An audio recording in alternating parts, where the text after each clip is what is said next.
आज के टाइम में आपने हर जगह देखा होगा, यूट्यूब हो गया, किसी भी सोशल प्लेटफॉर्म पर देखा होगा कि 2026 में सब बोल रहे हैं शॉर्ट कंटेंट ही फ्यूचर है।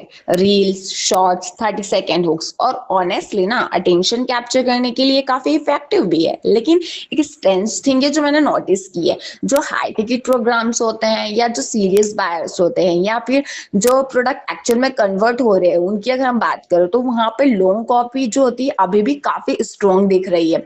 तो फिर सच क्या है? लॉन्ग कॉपी का जमाना गया क्या, या शॉर्ट कॉपी को थोड़ा ज्यादा ओवर हाइप किया जा रहा है? मैं कोई फाइनल आंसर क्लेम नहीं कर रही हूँ, बस जो ऑब्जर्व कर रही हूँ ना वही शेयर कर रही हूँ। सबसे पहले ना मुझे लगता है कि कंफ्यूजन लेंथ का नहीं है, कंफ्यूजन स्टेज का है। शॉर्ट कंटेंट अटेंशन के लिए होता है जबकि लॉन्ग कंटेंट डिसीजन मेकिंग के लिए होता है। और प्रॉब्लम तब होती है जब हम डिसीजन लेने वाली स्टेज पे भी सिर्फ शॉर्ट कंटेंट यूज करने लगते हैं। मैंने जितने भी ऑफर्स ऑब्जर्व किए हैं ना उनमें लॉन्ग कॉपी यूजुअली 3 सिचुएशंस में ज्यादा स्ट्रॉन्ग लगती है।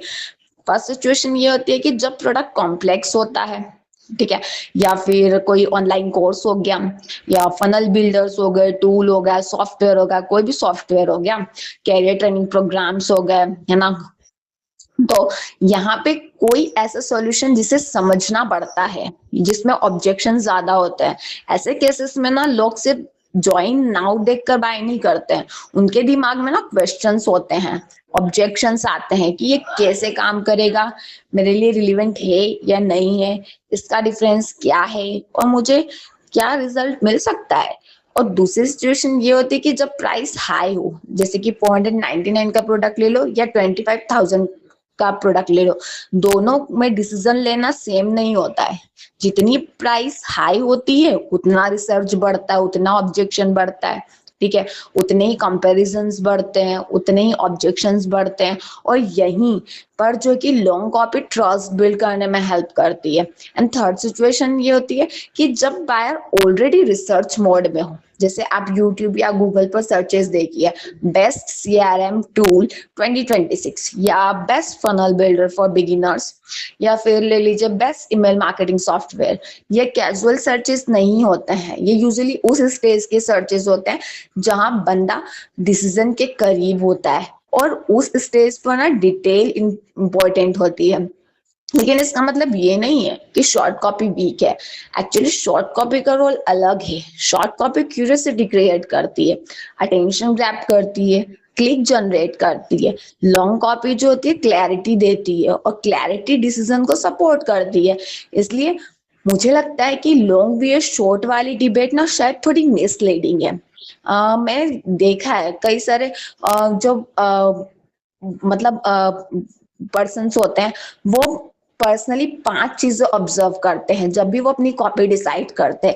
यानी कि उस प्रोडक्ट के लिए पीछे जिसका वो कंटेंट लिख रहे हैं उसमें उसका इमोशनल लेवल देखते हैं कि उसमें ज्यादा इन्वॉल्वमेंट लगेगा उसको डिसीजन लेने में, उसके आधार पर जो कि तय करते हैं, प्राइस के आधार पर तय करते हैं, सर्च के आधार पर तय करते हैं और ट्रस्ट गैप देखते हैं। अगर ऑडियंस ऑलरेडी आपको जानती है तो शायद कम कॉपी भी काम कर जाएगी, लेकिन अगर ट्रस्ट बिल्ड करना है तो डिटेल की जरूरत पड़ सकती है। और शायद इसी वजह से ना फ्यूचर मुझे लॉन्ग वी शॉर्ट नहीं लगता है, फ्यूचर हाइब्रिड लगता है, जिसमें शॉर्ट कंटेंट भी होगा, लॉन्ग वीडियोस भी होंगे, ब्लॉग भी होंगे, ईमेल भी होगा, ऑफर भी होगा, और ये सब एक ही जर्नी के डिफरेंट पार्ट्स लगते हैं।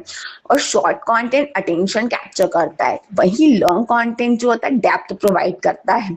और दोनों का अपना अपना रोल है।